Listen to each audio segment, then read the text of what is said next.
I slammed the door behind me, my heart hammering so hard I was certain the neighbors could hear it. The dim glow of my apartment felt like a cruel joke, mocking me with its normalcy. I should have been winding down after a long laughter-filled weekend at my mom's house. Family dinners, Aunt Carol's famous pot roast, and the familiar chaos of cousins chasing each other through the living room.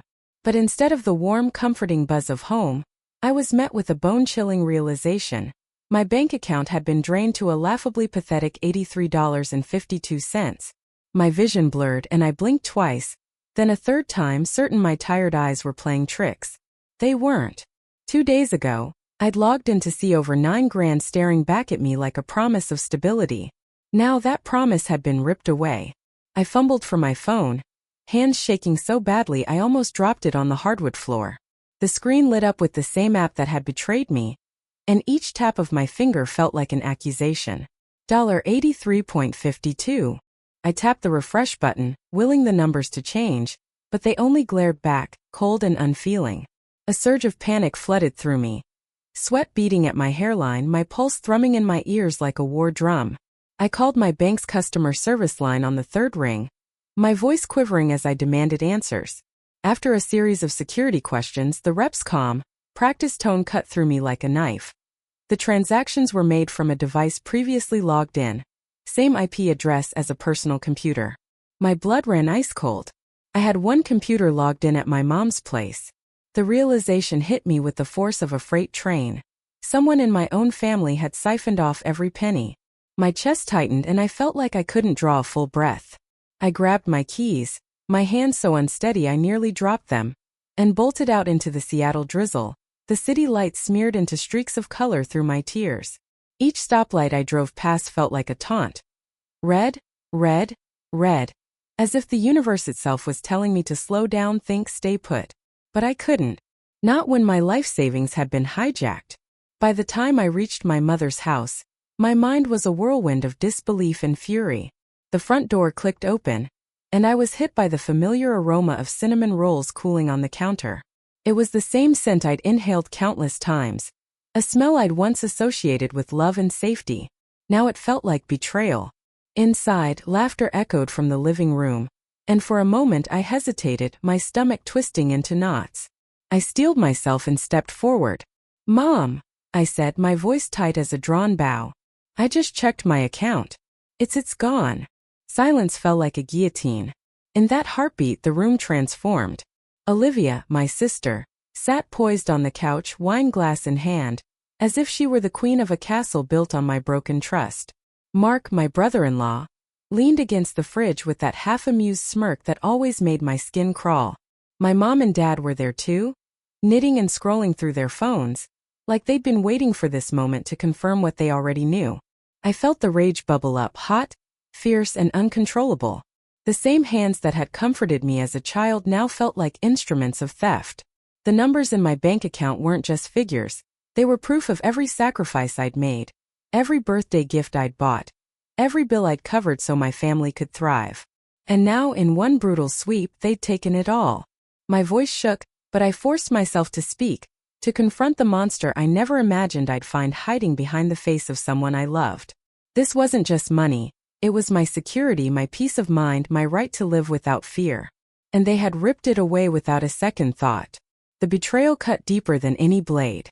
I knew in that moment that nothing would ever be the same again. I stepped into that house like I was walking into a goddamn crime scene. Only the suspects were family, and the weapon wasn't a knife, it was betrayal. The TV was still playing some low-budget crime doc in the background, and my sister Olivia was curled up on the couch like she owned the place. Her wine glass caught the light like a trophy. Her eyes met mine, calm, disinterested, and she smiled. "You're back already?" she said, voice light as if I'd just come over to borrow sugar. I swallowed hard. "I just checked my account." Olivia blinked slowly. "And?" I didn't answer her. I couldn't. My throat was tight and dry like sandpaper. I turned to Mark, her husband, who emerged from the kitchen with a soda can like he'd been expecting me. He leaned against the fridge casually, the smugness radiating off him like steam. Mark took a sip.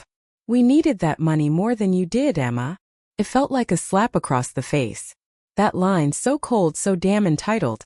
I swear I could hear something crack inside me. I stared at them, too stunned to even curse, my brain scrambling for logic in a situation that had none. Olivia chuckled. Oh, come on. Don't be so dramatic. Dramatic. I snapped, the word catching in my throat like a dry bone. You drained my savings. She shrugged, swirling the wine in her glass. You've got a good job. No kids, no debt. You live alone. You'll bounce back. I looked around the room like maybe anyone, would call this insanity out. My mom, Carol, sat in her recliner, knitting a half-finished blanket like it was just another Sunday. My dad, George, was glued to his phone, scrolling through news as if the explosion happening in his living room was a dull footnote. Mom! I turned to her, begging for something. Acknowledgement, decency, an ounce of maternal instinct. Did you know about this? She didn't even look up. You're always so sensitive. You have more.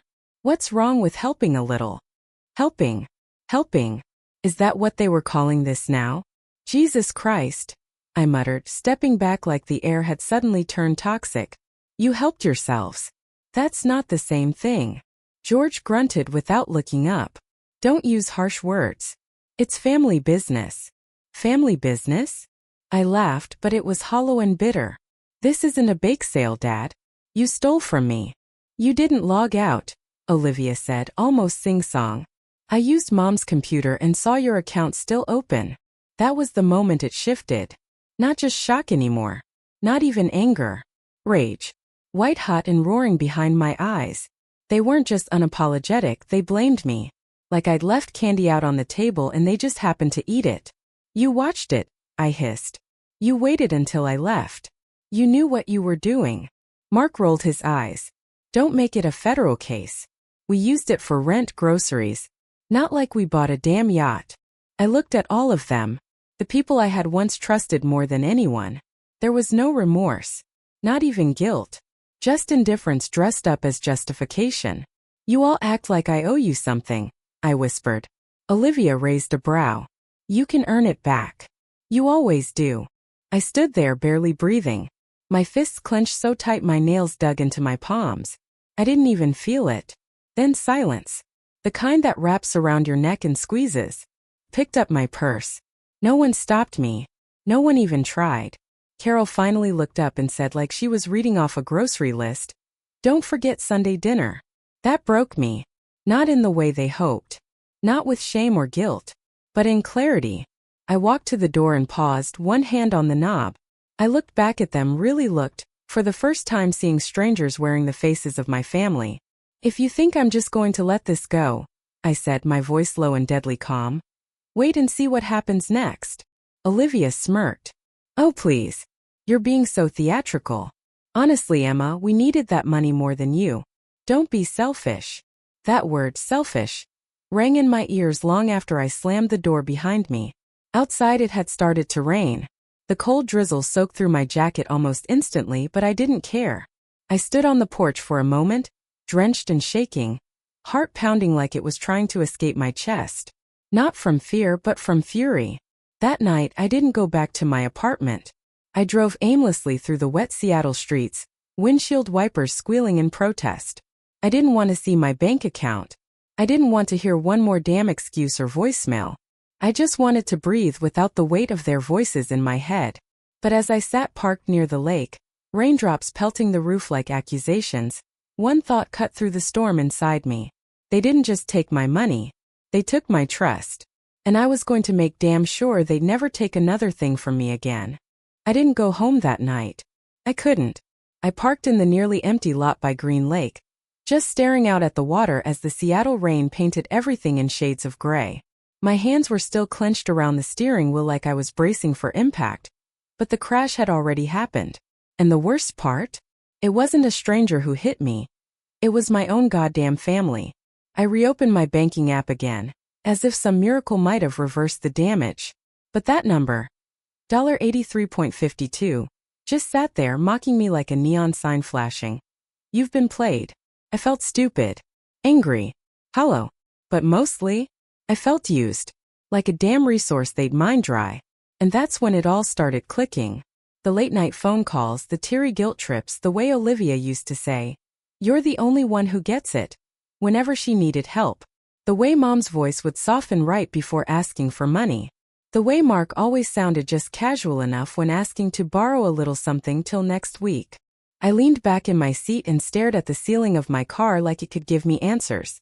Instead, my brain started digging through the past like a goddamn shovel in wet dirt. There was that time Olivia called because her phone got shut off. "Can you spot me a bit? Just till Friday." I wired her $150 before I even got off the call. Then came Mark. 6 months unemployed and somehow always had beer in the fridge. "Just need a few hundred to float me, Emma. You know I'll pay you back." He never did. For Haley's 5th birthday, Olivia sent me a gift list like it was a wedding registry. The cheapest thing on it was $230. When I hesitated, Carol called. "You're not getting your niece a present? She's so excited." "Emma, sweetie, you're better off than the rest of us." So I bought the damn $300 camera. It was always like that. Every guilt trip sugar-coated with "You're so stable. You've got no one else to worry about." Or my personal favorite, "You're the strongest one in the family." Yeah, strong. Strong enough to get taken for granted without a second thought. I skipped vacations. Turned down invitations. Walked past things I wanted in store windows because my paycheck had already been cut into pieces and mailed to 4 different zip codes. Hell, a few months back my best friend invited me on a cabin getaway. 4 days off the grid. Lakeside. Peace. I said no, not because I didn't want to go, but because I just sent Mark $900 for rent. And not once, not one single damn time did any of them ask me, "Are you okay?" I wasn't. I was tired. Not just physically, but bone-deep tired of being their fallback plan. Their fixer. Their emotional punching bag disguised as a bank account with a smile. I thought I was being kind. Being generous. I thought helping them meant they'd eventually appreciate it. But the truth? It wasn't generosity they saw. It was obligation. And the one who doesn't need help is always expected to give it. I slammed my phone onto the passenger seat and let out a shaky breath. The rain was coming down harder now, tapping against the windshield like the world was trying to break through and say, "Wake the hell up." And I was. Because that night, for the first time, I didn't feel guilty for being angry. I felt awake. Alive. And dangerous. I didn't want revenge. Not yet. But I wanted to remember everything. Every favor, every lie wrapped in love. Every moment I was told I was selfish for saying no. So I pulled out my phone, opened the Notes app and started writing it all down. Not to demand repayment. Not to hold a grudge. But to remind myself. I am done being their goddamn safety net. The next time they fall, they're not landing on me. Not anymore. I barely slept that night. My mind kept spinning like a broken carousel, replaying every word, every laugh, every shrug they threw at me like none of this meant a damn thing. I could still hear Olivia's voice echoing in my head.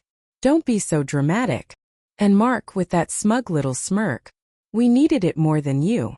God, I wanted to scream. Not because of the money. Not even because they took it. But because they acted like it was owed to them. Like I was some family-issued credit card with no limit and no feelings. By 5 a.m. I gave up on sleep. I made coffee black bitter like the mood clawing at my chest, and sat down at my desk with one goal. I was going to remember everything. Every time they reached out with some bullshit excuse. Every "just a little help." Every "you're the only one I can ask." Every time I answered the phone when I should have hit ignore. I pulled out an old folder I kept tucked in the back of my file drawer. I don't even know why I kept all of it: receipts, old email confirmations, Venmo screenshots, texts with dollar amounts, late-night PayPal transfers. Maybe deep down I knew this day would come. That someday the dam would finally break and I'd need proof to remind myself I wasn't crazy. Because when people you love gaslight you long enough, you start to believe them. I started organizing it all. I opened Excel, created a new spreadsheet, and titled it with zero hesitation. Every damn time. I built columns: date, amount, reason, person. I even color-coded it. Green for anything medical or emergency related. Yellow for living expenses. Red for straight-up bullshit. There was a lot of red. The time Mark asked for $1,350? I labeled that Black Friday gaming console because I remember it clear as day. He posted a damn Instagram story flexing his new setup the same day I told my coworkers I couldn't join the winter ski trip. I had used that money to pay my car insurance. That one stung. Then there was Olivia's request for Haley's school shoes. I paid $250, only to see her out the next week in new designer heels she posted with the caption, "Treat yourself, mama deserves it." I worked through the weekend barely eating, barely talking to anyone. I printed out bank statements, highlighted the transactions tied to their devices, pulled up timestamps, and matched them with the family calendar. And then I saw it. $2,800. Withdrawn 2 days before the family barbecue. From an IP address linked to my mom's house. And the kicker? I never logged into my banking account there. Not once. I'd used her computer weeks ago, yes, but only to check my email. If someone got in, it's because they watched me. Maybe even saved my login. Maybe they waited like a damn vulture for me to leave so they could feast. And feast they did. That realization felt like someone had poured acid down my throat. It wasn't some oops moment. It wasn't a family misunderstanding. It was premeditated. They knew. I sat back in my chair, staring at the pile of evidence like it was a murder scene. And maybe it was, because this was the death of any illusion I had left about my family. They didn't just use me. They calculated it. Timed it. Took advantage of my kindness and loyalty like it was some *******ing weakness to exploit. Not anymore. That Sunday I did something I never thought I'd do. I drove back to Carol's house. Not for a warm meal or fake smiles. I went armed with my folder, my printouts, my goddamn receipts. I walked in and laid it all on the table. I reviewed all my transactions, I said, calm but icy. My account was accessed from Mom's computer. I wasn't logged in. So who did it? They froze. Not out of guilt, but out of the fear of finally getting caught. No one answered. Mom picked at her salad. George rustled the newspaper louder than necessary. Olivia looked bored. And then, like it was nothing, she said, "You left it logged in. It's not like we hacked into anything." I looked her dead in the eye. "So you admit it?" She shrugged. "You didn't lock it. And it's not like it's the first time you helped." "I didn't agree to this time." "Mark at it. You're always so dramatic. This isn't stealing. It's helping each other. It's family." My voice didn't shake this time. "No. Helping is when someone asks. And the other person agrees. This what you did was theft." That was the moment I saw it. The flicker of panic in Olivia's face. The shift in Mark's posture. Even Carol stopped knitting for a full 3 seconds. Good. Because for once in their lives they finally understood. I wasn't bluffing. After that Sunday dinner, that glorified crime scene with mashed potatoes, I didn't go home to cry. I didn't collapse. I didn't scream into a pillow. I went home and planned war. No more second chances. No more "they didn't mean it" bullshit. They meant it. Every lie, every excuse, every time they told me to not be so dramatic. They knew what they were doing. And they thought I'd just take it. Again. Not this time. I stayed up that night putting the final touches on what I had started the night before. Every screenshot was dated. Every email attached. Every Venmo note, every "just for this once" text. I had them all printed, backed up on USB, and sorted into categories like I was prepping for court. As I was. The next morning, I walked into the downtown financial crimes division like I was walking into church. Calm. Prepared. Holy fury tucked neatly inside my folder. The lobby was cold and sterile. White walls, glass windows, fluorescent lights buzzing faintly overhead. But I was on fire inside. A young officer at the front desk glanced at my stack of documents and raised a brow. "Are you filing a report?" "Damn right I am." They sent me to a cubicle in the back where I met Officer Harper, a sharp-eyed woman in her early 30s with a calm, no-nonsense energy. Her name tag read Detective A. Harper, and she extended her hand with a firm grip that told me I'd come to the right place. I sat down and slid the folder across the desk. "I'd like to report financial fraud and unauthorized access to a personal bank account. I have evidence. A lot of it." Harper opened the folder and started flipping through the pages, pausing occasionally to nod or underline something. After 10 minutes of silence and skimming, she finally looked up. "We'll begin a preliminary investigation under financial fraud and unauthorized access to personal information," she said. Do you have the names of the individuals involved? My throat tightened, but I didn't flinch. I reached into my bag and pulled out a second paper. I'd printed the list the night before. Olivia Walker, Mark Walker, Carol Grant, George Grant. She raised an eyebrow. All family. I nodded. Used to be. She didn't ask anything else. She didn't need to. Harper had seen enough betrayal to recognize it on sight. She took my USB, my paperwork, and promised I'd be contacted within 2 weeks, once the preliminary review was complete. I left the precinct under a sky choked with gray clouds, but for the first time in weeks, I felt like I could breathe. It wasn't about revenge. It wasn't about getting the money back. It was about being heard. About showing them and myself that what they did wasn't okay just because we share blood. That night my phone started ringing. First call, Mom. I didn't pick up. Second call, Olivia. Straight to voicemail. Third, Mark. I blocked his number without blinking. Then came the text. Emma, call your mother now. What are you doing? You really called the police? You're being and ridiculous. Asterisk. The nerve. The audacity. They weren't even asking if I was okay. They were just panicking that they were finally facing consequences.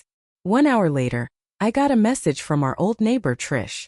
Hey hon, not sure what's going on, but there are 3 people in jackets labeled Financial Crimes Unit outside your mom's house. They asked about you too.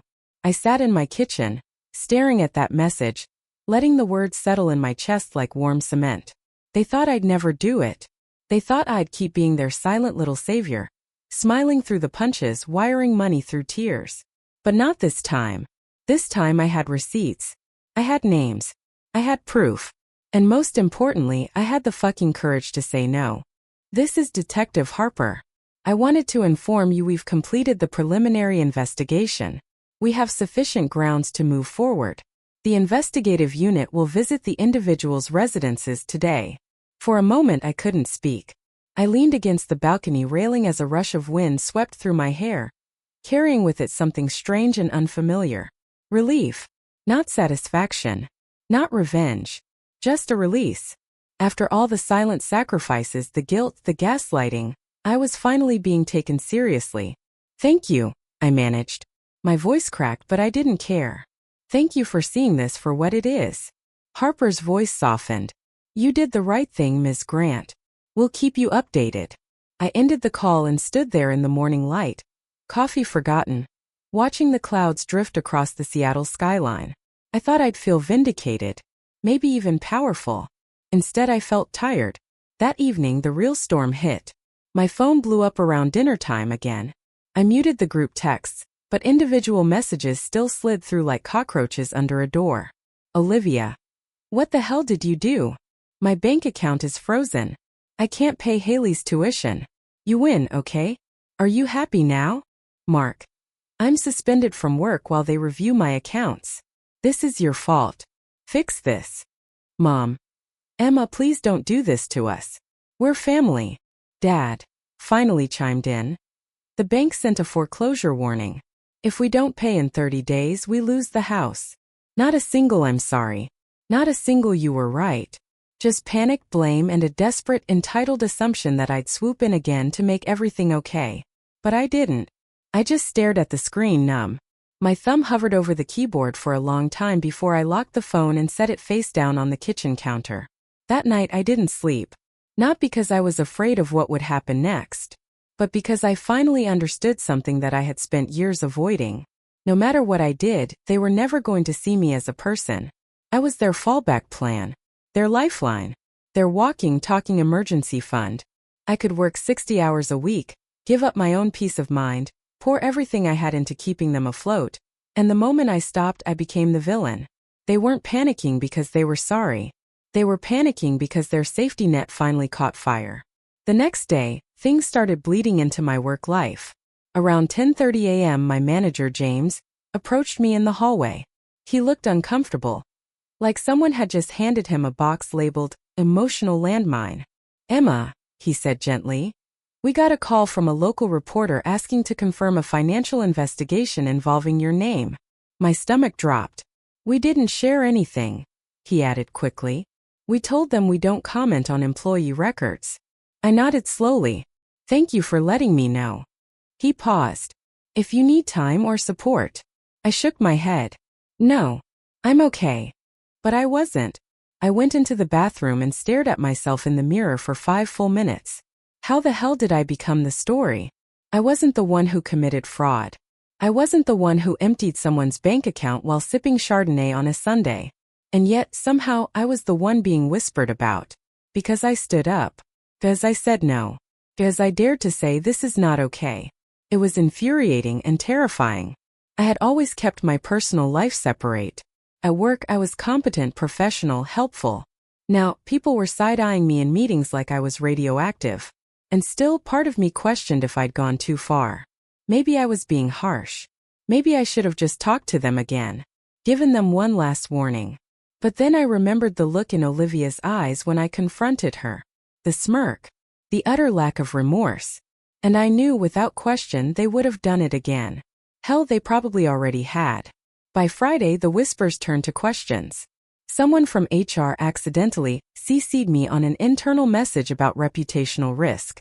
Someone from marketing just happened to mention seeing my name in a Facebook comment thread from a local news page. And yet, through it all, I held steady. Because I wasn't going to be the one who crumbled under shame that didn't belong to me. They stole from me. They used me. And when I drew the line, they tried to flip the narrative, paint me as cruel, cold, dramatic. It was classic abuser logic. Make the person who enforces boundaries feel like the bad guy. But I wasn't buying that narrative anymore. Let them talk. Let them spin. Let the family stew in their legal mess while they scramble to explain away years of manipulation. Me? I was finally standing still on my side of the line. And I wasn't crossing it ever again. It had been 2 weeks since Harper's call. 2 weeks since the financial crimes unit knocked on Carol's door. Since Olivia's bank account froze. Since Mark got suspended from his job. Since Dad texted me a foreclosure warning like I was still his personal loan officer. The silence that followed wasn't peace. Not at first. It was just quiet, the kind that feels eerie after a storm. But somewhere inside that stillness, something had started to shift. Me. I wasn't checking my phone obsessively anymore. I didn't flinch every time it buzzed. I'd blocked Mark. Muted Olivia. Let Mom's calls go to voicemail until she finally stopped trying. The guilt that used to crush me like a cinder block on my chest had started to crack and crumble. The weight was lifting.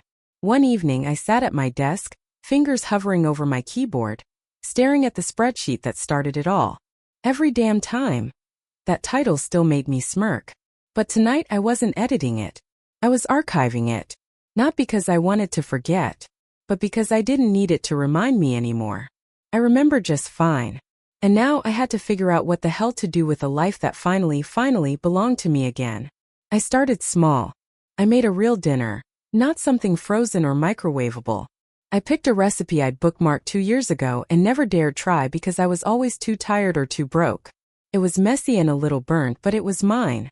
I cleared off the cluttered corner of my apartment that had become a junk pile for unopened mail and shoes I never wore.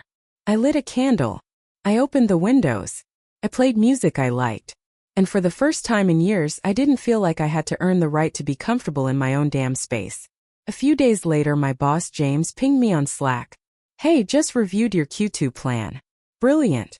Ever considered stepping up as West Coast Regional Coordinator? For a second I froze. That was a job I'd never dared reach for. Not because I wasn't capable, I was damn good at what I did, but because I never had the bandwidth. My energy always went elsewhere. To wiring emergency rent money, to listening to family breakdowns at midnight, to carrying emotional burdens that were never mine to begin with. But now? Now the weight was off. And in that space something new was growing: ambition. I messaged back. Actually, yes. I'm ready. James replied with a grinning emoji and told me he'd start the paperwork. I leaned back in my chair, a slow smile creeping across my face. I wasn't just surviving anymore. I was starting to choose again. What I wanted. What mattered to me. No more scrambling to fix someone else's life. This time I was building my own. That weekend I did something I hadn't done in years. I took a day trip solo. I drove out to the coast, windows down, letting the spring wind tangle my hair. I stopped for gas station coffee and didn't care that it was terrible. I didn't call anyone to tell them where I was going. No one expected me to. No one needed me to bail them out or pick up a prescription or wire them $100 because they forgot to pay their phone bill again. It was just me and the road. I found a quiet overlook and sat on a bench with a notebook. No plan. No to-do list. Just thoughts. Just air. And I wrote. I used to think love meant showing up no matter what. Even when it hurt. Even when it cost me. Even when I was breaking under the weight of everyone else's needs. But now I know love can't mean destroying yourself just to keep someone else comfortable. I closed the notebook and stared at the horizon. Waves crashing below like they had for centuries. They didn't need permission to exist. They didn't apologize for rising or retreating. They just were. And so was I. Later that night I got a text. One of the few I didn't mind receiving. Megan Carter. I finally told my mom I can't send her money anymore. I thought she'd explode. She didn't. She just said, "Oh," and then hung up. And I didn't die. I just kept breathing. Thank you, Emma. I smiled, staring at that message. Maybe the healing wasn't just mine. Maybe by standing up, by drawing that line in the sand, I'd shown someone else that it was okay to do the same. And that meant everything. It started again on a Monday. I was getting ready for work, halfway through my coffee, when my phone buzzed with a notification I hadn't seen in weeks. Voicemail, Mom. I stared at the screen like it might bite me. My thumb hovered over the delete button, but something told me to listen. I pressed play. Emma, this is going too far. I know there have been misunderstandings, but you don't have to take it this far. Can you please call me back? We're still family. That soft, sugary voice. The same one she used to use when I scraped my knee as a kid or forgot to take the chicken out of the freezer. But now it sounded like a script. Carefully rehearsed. Crafted not to apologize but to diffuse. I didn't call back. By noon Olivia had texted. My account is frozen. Haley's tuition is overdue. I don't know what to do. You win, okay? Are you happy now? That last sentence, "you win," made my skin crawl. As if this was a damn game. As if they were unwilling participants and I had somehow forced their hand. I locked my phone and didn't answer. Because deep down I knew this wasn't about regret. It was desperation. And then came Mark, through a burner email address I didn't recognize until I read the subject line. Emma, please. Inside. I've been suspended from work. They're investigating my accounts. I can't lose everything over one mistake. Can't you just tell them you forgive us? Say something, please. I didn't mean for it to get this bad. One mistake. You don't accidentally drain someone's savings. You don't accidentally break into their bank account using a family computer. That wasn't one moment of poor judgment. It was a F*** and pattern. And now that the consequences were real, the panic was too. But I wasn't flinching this time. I didn't respond. Later that week, a message came in from the one person I never expected to hear from. George, my father. The man who hadn't said more than a few passive-aggressive sentences throughout this entire ordeal. The bank sent a foreclosure warning. If we don't pay in 30 days, we lose the house. That was it. No apology. No emotion. Just a blunt transactional statement, as if I was still his solution, not his daughter. And for one brief moment the old guilt started to creep in, that suffocating reflex that made me question if I was being cruel. If I should do something. Because losing a house. That's not just financial, that's survival. But then I stopped and asked myself the question they never had the decency to ask me. And what about you, Emma? What would it cost you again? Because I knew what it had already cost me. Peace of mind. Years of savings. Vacations. Sleep. Self-worth. And most of all, trust. I remembered eating ramen for 2 weeks straight while they shopped for a new SUV. Skipping therapy because I didn't want to spend $150 on myself. Saying no to a weekend away because Olivia really needed a little help with the mortgage. They had already taken enough. This time I was keeping the door closed. I didn't reply to Dad's message. I didn't reply to any of them. Not out of malice, not out of revenge, but because if I opened that door even an inch, they'd bulldoze their way back in like nothing had ever happened. And I couldn't unsee what they'd done. I wouldn't unknow the truth just because they were uncomfortable living with it. That weekend I drove to the shore, the same one where Dad used to take me fishing when I was little. I parked where the cliffs overlooked the sea, pulled out a small notebook and wrote, "They're not calling because they miss me. They're calling because they miss what I gave them." The difference hit me like a wave. For years I'd confused being needed with being loved. But now, I could finally tell the difference. And this time I was choosing love, the real kind. The kind that doesn't demand you bankrupt your soul just to earn a seat at the table. Later that night, another message came in. Carol again. "Emma, I'm begging you. I know I was wrong. But if we lose the house, I don't know how I'll survive. Please don't abandon me." I stared at the screen a long time. And for the first time I felt it clearly, not guilt. Not pain. Clarity. Because even now, even at the edge of collapse, she still wasn't talking about me. Not my pain, not my life. Just the house. Just the things. Just what they were losing.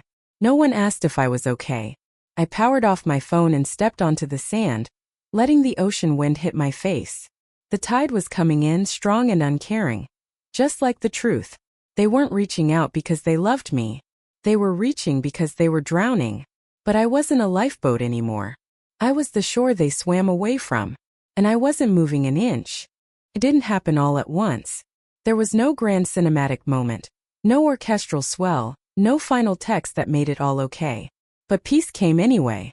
It came slowly, quietly, like the sun rising behind thick clouds. Not loud or showy, just steady. Constant. Unapologetic. And for the first time in my adult life I started to breathe without holding something in. No more calls from Carol. No more surprise voicemails from Olivia, dripping in guilt-coated sarcasm. No new emails from Mark asking me to just talk to someone, please. The silence that once felt terrifying now felt like freedom. I started doing little things for myself again. Things I used to dismiss as unnecessary, because someone always needed me more. I signed up for a Saturday pottery class, something I'd been secretly curious about for years, but never gave myself permission to explore.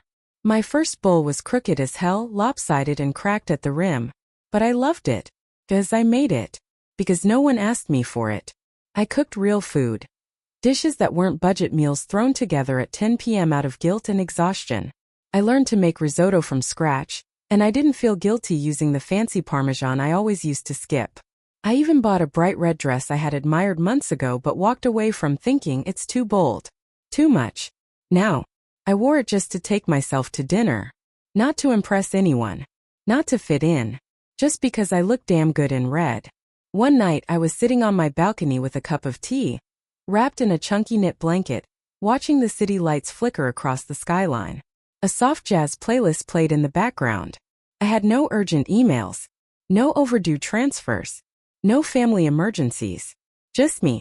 And my phone buzzed just once. I almost didn't check it. But I'm glad I did. It was an email from a name I barely recognized. Megan Carter. Olivia's cousin-in-law. A quiet girl from a few awkward family barbecues. The kind of person who always stayed on the edges of the room, too polite, too observant. Subject line. Thank you, Emma. Inside. You probably don't remember me well. I'm Megan, Aunt Grace's daughter. Olivia once asked me to babysit Haley one summer.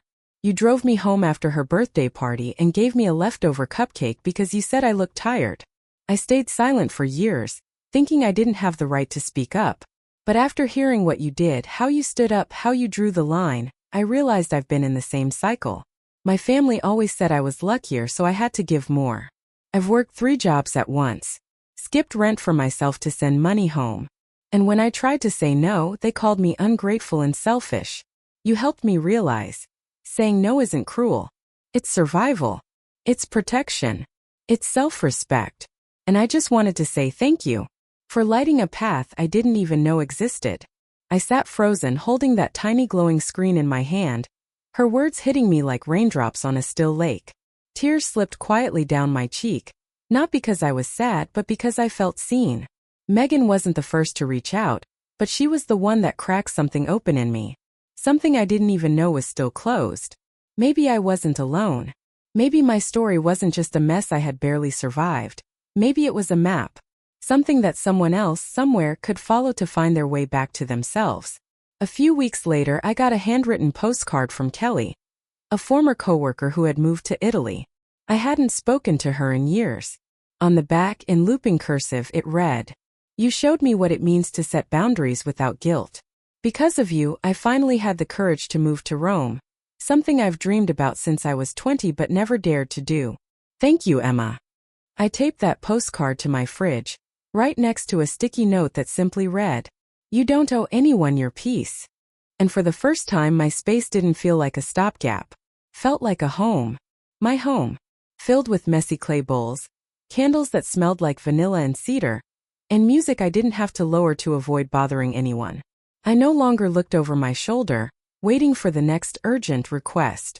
I no longer felt guilty when someone texted me, "Can you help?" And I responded with, "I'm not available right now." I no longer kept a mental tally of what I gave and what I was owed, because I finally understood the only balance I had to protect was the one inside me. And I started loving her. Fiercely, protectively, unapologetically. I didn't need Carol to say she was wrong. I didn't need Olivia to admit what she did. I didn't need Mark to grovel. I didn't need anything from them, because I finally had everything I'd been missing. Myself. The thing about healing is, it doesn't announce itself. It doesn't come in with fireworks or trumpets or some movie-style montage where everything suddenly clicks into place. It sneaks in soft, quiet, like a breeze through a window you didn't realize you left open. One day you just look up and realize, you're not surviving anymore. You're actually living. I felt it on a Sunday afternoon. I was walking down a cobblestone path through the nearby park, coffee in hand, wind rustling the leaves as they turned from green to gold to a blazing, unapologetic red. There was a little girl riding her bike ahead of her mother, her hair flying wild and free. "Slow down, sweetheart," her mom called, laughing behind her. That sound, the joy in it, the freedom. It hit me like a song I hadn't heard in years. I paused for a moment, letting it wash over me like sunlight, realizing that I was witnessing a kind of love that didn't come with strings. It didn't demand. It didn't guilt. Simply was. For so long I believed I had to earn love. I believed I had to sacrifice parts of myself. Money, time, energy, dreams just to be accepted. Just to be enough. I thought being a good daughter meant going broke to keep everyone else afloat. I thought being a loving sister meant saying yes even when I was drowning. I thought being strong meant never saying I was tired. But I was wrong. Love doesn't mean setting yourself on fire to keep someone else warm. Love doesn't mean abandoning yourself just to feel worthy. Love, real love, is not a debt you pay. It's a choice. A truth. A gift, not a transaction. And I had spent way too many years handing it out like I owed it. Not anymore. When I got home that evening, I pulled out my journal and wrote one line. I didn't lose my family. I found myself. And that version of me, the woman sitting on a balcony at dusk, sipping tea without panic in her chest, without a single unread message screaming for help, she was worth everything it took to get here. I still have the spreadsheet. I still have the receipts, the screenshots, the emails. Not because I want to hold on to the pain, but because they're reminders. Markers of who I used to be and how far I've come. I haven't spoken to Carol, Olivia, or Mark since the last time they reached out. Maybe someday they'll understand. Maybe they won't. Maybe they'll tell people I changed. That I turned cold. That I overreacted. And you know what? They're right. I did change. I stopped sacrificing myself for their comfort. I stopped pretending I was okay when I wasn't. I stopped letting the word family excuse things that would be unforgivable coming from anyone else. And yes, that made me the bad guy in their version of the story. But I'm no longer interested in playing a part in a story that requires me to stay small. In this story mine, I am no longer the fixer. I'm the one walking away. Not out of hate, but out of love. Love for the version of me who used to cry in the dark over overdraft fees while still wiring someone $200. Love for the version of me who said, "I'm fine," through clenched teeth and a breaking heart. Love for the version of me who just wanted to be seen. Now I see her. I honor her. I protect her. And I build forward, not backward. Last week I hung a giant abstract painting in my living room. It's messy and bold and doesn't match anything else in the space. But it feels like me. I also bought a giant ceramic bowl from a local market, thick and uneven, glazed in stormy blue and soft amber. It reminds me of the first bowl I made in pottery class. Imperfect. Real. Solid. A few days ago, I received another message, this one from Kelly, my friend in Italy. I'm standing in front of the Colosseum right now. I still can't believe I did it. You changed the way I look at life, Em. Not everyone gets to say they help someone find the courage to live freely. But you should. I read it twice. Then I took a deep breath and walked into my kitchen. I poured a glass of wine. Not cheap wine. Not guilt wine. Real wine. Rich, red, bold. And I toasted to something that had no name for a long time. Something that had lived in my chest like a tiny flicker, even through the worst of it. Hope. Not the wishful kind. Not the kind that waits for people to change. The kind that says, you don't have to keep proving your worth. The kind that says, you can start over at any moment. And I did. Every time I said no when I used to say yes. Every time I chose quiet over chaos. Every time I picked peace over proving myself. I started over. And today when I wake up, I don't dread checking my phone. I don't feel my chest clench at the sound of a message. I don't rehearse explanations for decisions that were mine to make in the first place. Instead, I stretch. I smile. I go for walks. I cook what I love. I laugh with people who see me, not just what I can give. I am not the family bank. I am not the fixer. I am not selfish for protecting my peace. I am Emma. Whole. Free. And finally home.